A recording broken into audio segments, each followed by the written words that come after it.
Alright, enough rambling. Do we have enough supplies to build? I think... Oh no, I gotta wait till the drone pods get here. And I think I can get one of these guys out of the way. So I'm gonna launch him, and then I'm actually gonna build... Research complete. Oh, I was already on it. Achieved. This is pretty cool. I love watching the rocket launches. I'll get in close. You can hear it. Ooh, no, not that close.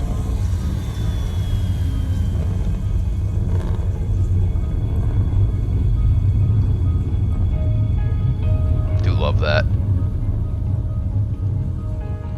So yeah, so that's where I'm going to build. I don't know if it'll let me do it right away after this, since the rocket just left. Yeah, it might, it'll take a second. You can see the shadow rising over here in the distance. And actually, if I back out a little ways, here, yeah, you can see it leaving. Pretty cool little detail, I like it. You can see my little base starting over here, but you got a lot of ground to cover.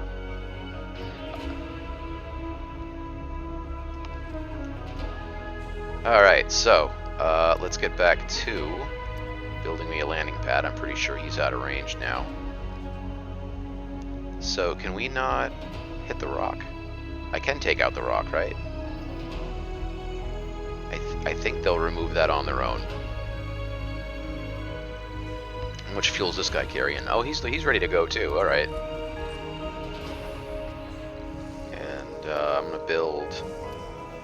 Actually, I'm going to speed this up so he leaves faster. And then I'm going to build... Woo! It's like a ballistic missile. Yeah, so he should be out of range in a second. There he goes. Now when my other rockets arrive, when I do get them, you can land there, you can land there, and you can land... Oh, this one. Here. Alright. So the cool thing is about these little pods is you can salvage them all. So they're actually like worth something. When you send them back, they're actually worth like a pretty good amount of metal. Pretty cool.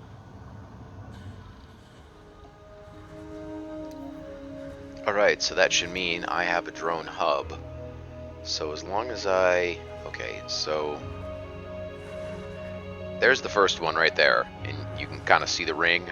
So if I overlap this, I have to be, just make sure that it overlaps that cargo area. So if I put it like right here, I won't worry about that warning underneath for right now, because I'll just move them. Yeah, that actually seems, because it actually covers kind of where I want to build the drones anyway. I could probably go a little bit further. There. That seems like a safe place to build it. And now, so now what I need to do is get my drone commander. This is actually like a little vehicle, this bugger right here. Wherever he is. Where's he hiding? Where's that guy? Oh, there he is. Yeah, he controls drones, so you can assign drones to him. He doesn't have any right now. I've put them all to work doing other things. But if I slow this down for just a second, eventually I will get more drones on site too, whether I, build them or I make them myself. Okay, let's get you out in the open here. And then I'll assign a handful of them to him. Yeah, it takes him a second to readjust. Okay, cool. So now if he tries to leave or move somewhere, they'll load up into him like that. Oops. Where'd you go? Oh, he's on his way. Yeah, I got this on fast forward. I can actually put this on camera mode and watch him like zip across the landscape. Now, they should... slow this down, hold on. There, so... if you missed that, they built me my drone my drone control hub. So now I need some cable to run to it. Cool. And now, I'm actually thinking, oops, nope. Oh, don't build that. Gosh. Now I gotta go to here and here. Click on that one. dumb little things so somebody doesn't bother with it. Alright, now I think we're ready to build a dome. Let's see here. Yeah, that looks prime. Let's do that. Well within range of the drones. I want to make sure I actually have... Yeah. How about right there? Alright, so... Oh, I need, Why does it have no... Oh, because there's no, He's actually got a much smaller range, so he's gonna have to kinda... I don't know, I mean... That's kinda how you do it. You send him ahead, and then he's sort of the controller until you get your drone, control module up and running. So hopefully I can park him in such a place that these guys will... Yeah, I think they're perfect. See, this is well within range of his vehicle. Like, these guys will go hopefully here, gather up the stuff they need, and build this, and then that will have power, and then we can kind of go from there. Oh, rocket short. Oh, another one? Where are we getting the electronics in these things from? Oh, Rocket Liberty 1 has safely landed. The replacement of all onboard electronics has resolved the issue. Good.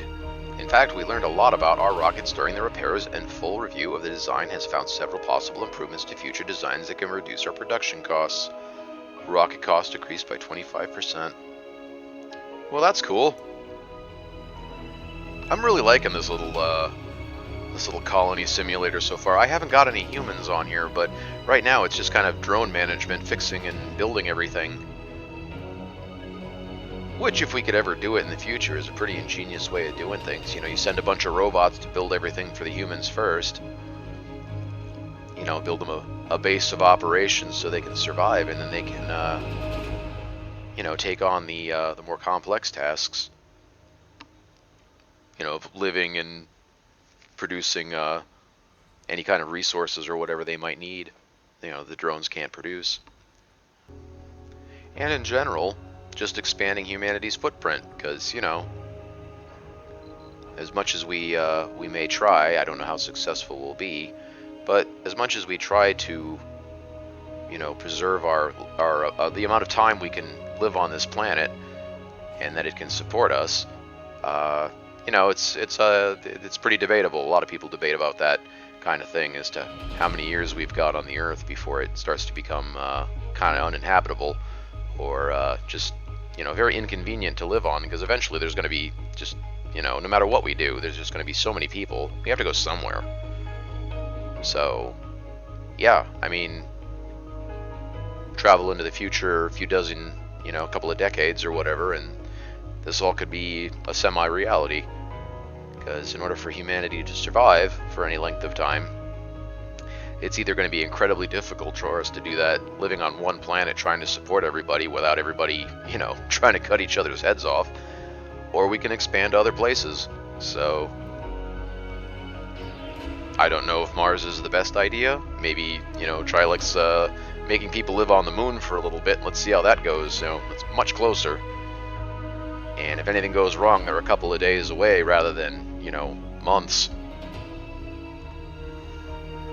At least with our current technology. I read a lot of sciencey blogs and type stuff, and, you know, I take most of it with a grain of salt, because you never know if, you know, somebody claims, oh, big breakthrough and yada da da da da, you know, fusion energy or propulsion for spacecraft that could potentially bring us to Mars in, you know, way less time than it takes us now. So I take a lot of that with a grain of salt, because it tends to come along and you get like, oh wow, that looks really exciting, and then, you know, 5-10 years goes by and you never hear another thing about it, and you're just kind of wondering what they're up to, if they even, you know, continue to exist.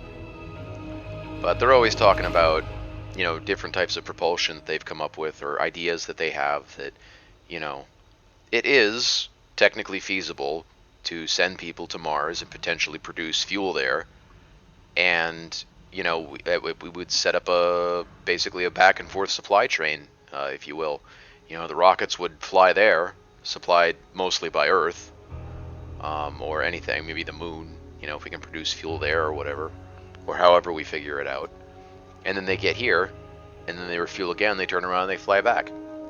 And I think right now they're putting quite a bit of money into trying to figure out ways to make the most efficient engines they can